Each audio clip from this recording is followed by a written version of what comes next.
The U.S. economy just recorded its best monthly streak of jobs gains in history. For 40 straight months, the U.S. economy has added 100,000 jobs each month. By comparison, the second best run occurred in the late 90s with 33 consecutive months of 100,000 plus job gains. So in April, data said that the U.S. economy added another 175,000 jobs with a 3.9% unemployment rate, both very good.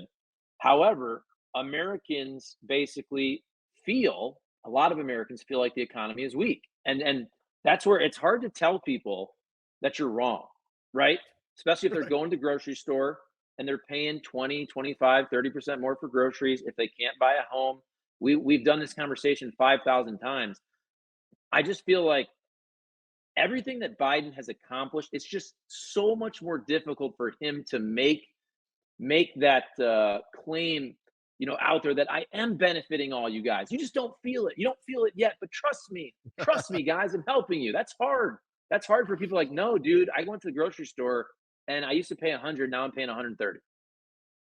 It is. It's a tough argument to make, and it requires you to really be articulate and come up with arguments that resonate with people. And for a long time, with his age and inactivity for a while, I wasn't sure Biden could do it. I'm still not sure, although the signs have been better, in recent weeks. But a lot of it does just come down to vibes for people.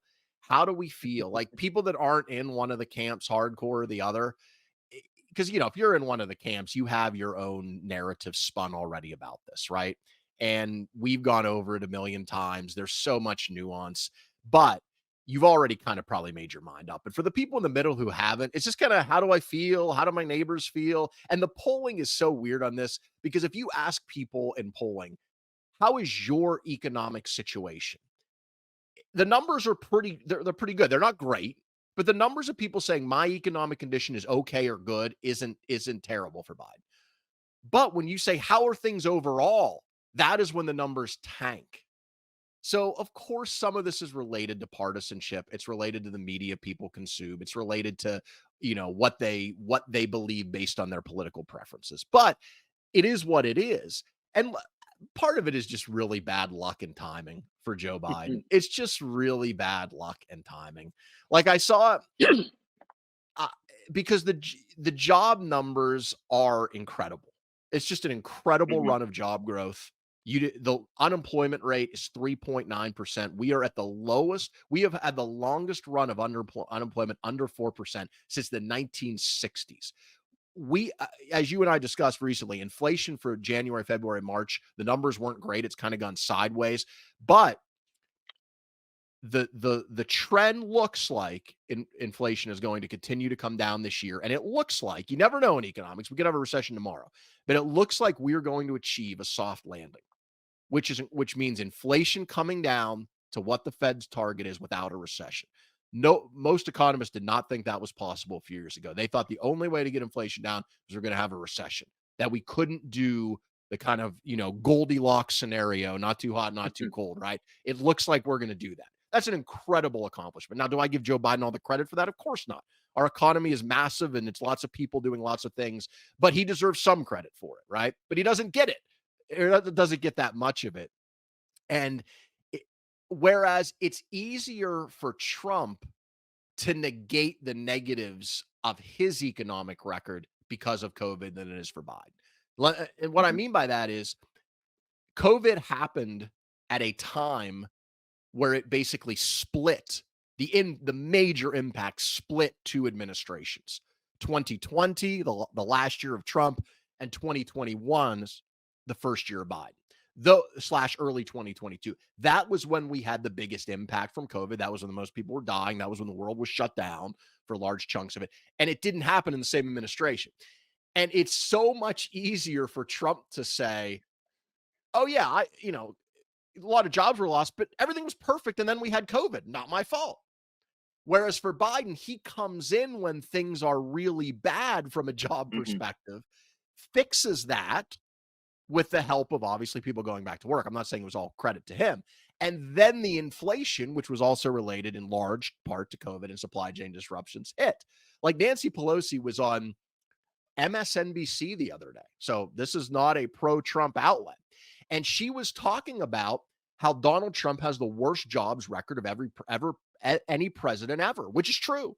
More jobs were lost in Donald Trump's 4 years than we've ever seen. Just as you pointed out, more jobs have been created under Joe Biden's term. So if you just went by that, you would think, well, this election is going to be a blowout. Of course, Biden's going to win. But when Pelosi made that argument, I give the MSNBC anchor credit. They pushed back and they were like, well, we also had COVID.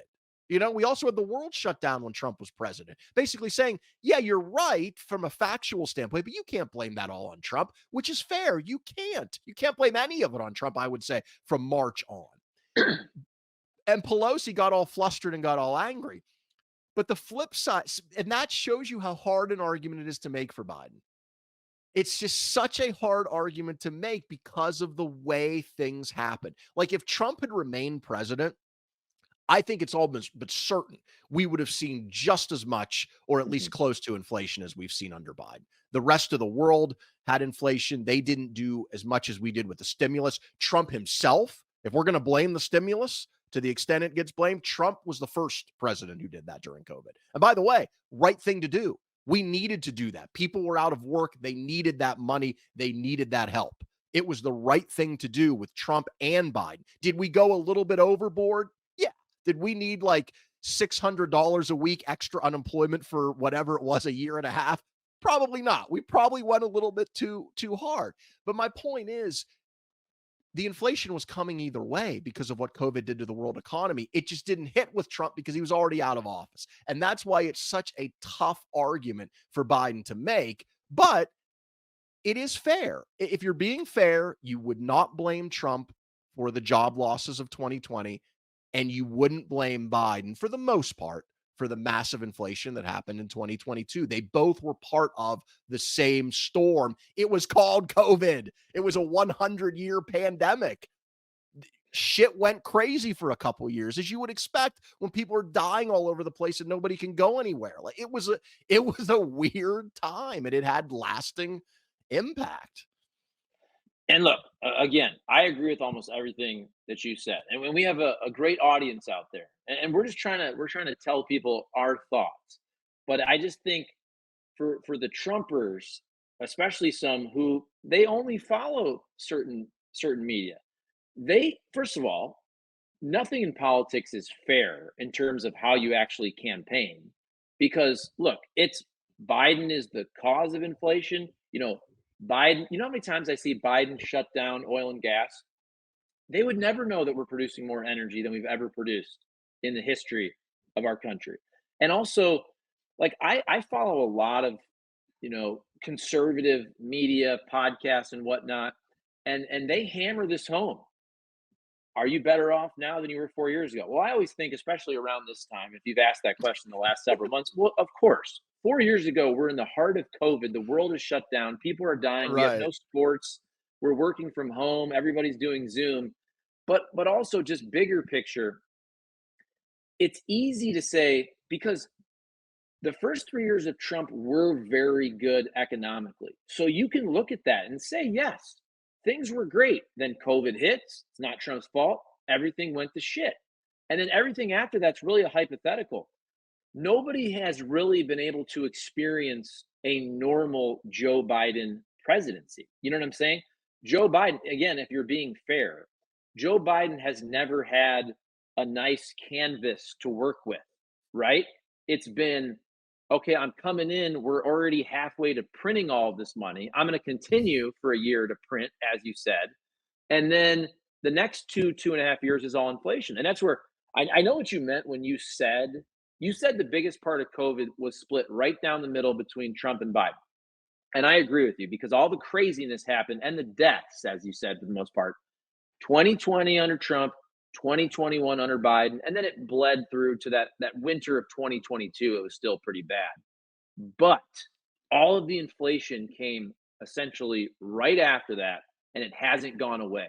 So I would say the average person, if you don't own your home, if you don't have a 401k, if you're a young person, the economy has probably never been good for you, and there's a lot of people like that, for the entire Biden presidency, and that it's fair to mention that. Now, if you want to talk about really why is that the case, that's where you and I are both saying let's be fair.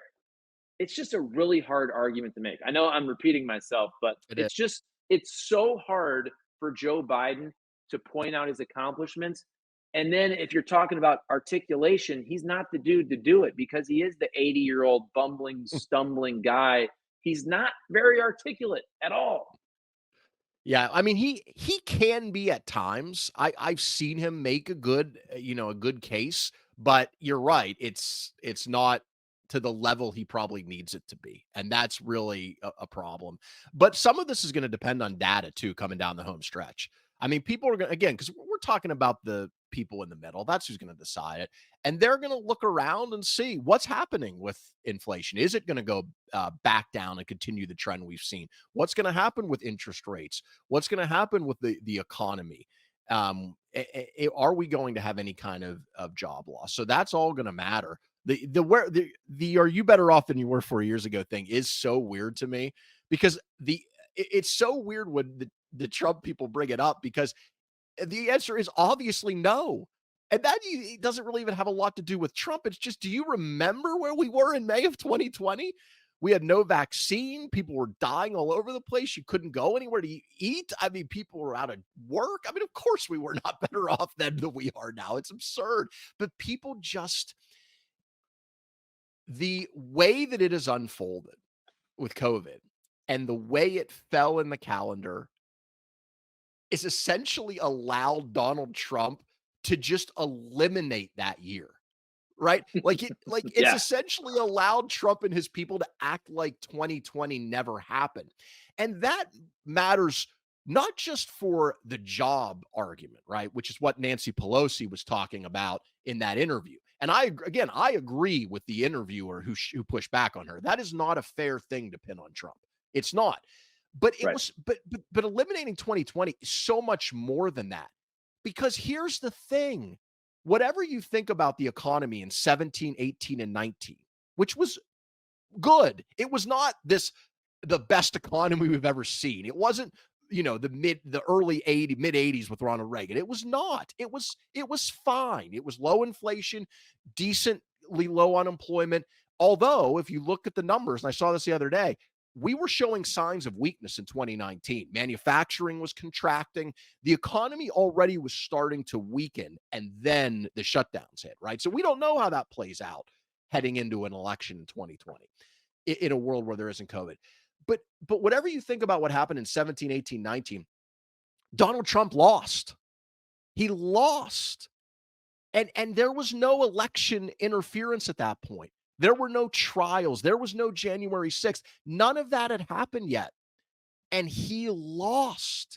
And that's what eliminating and erasing the 2020 erasure, whatever you want to call it. That's why it benefits him so much, because not only does it skew the data of COVID and make him look better in terms of an economic record than he probably deserves and make Biden look worse, but it also eliminates the worst year of his presidency, the year when people decided he wasn't the man to lead us. That happened. Everyone knew in 2020, when people voted, they knew what the economy was like in 17, 18, 19. They didn't forget, right? They knew it. They lived it. It wasn't that long ago. And they looked at the man and they said, he's chaos.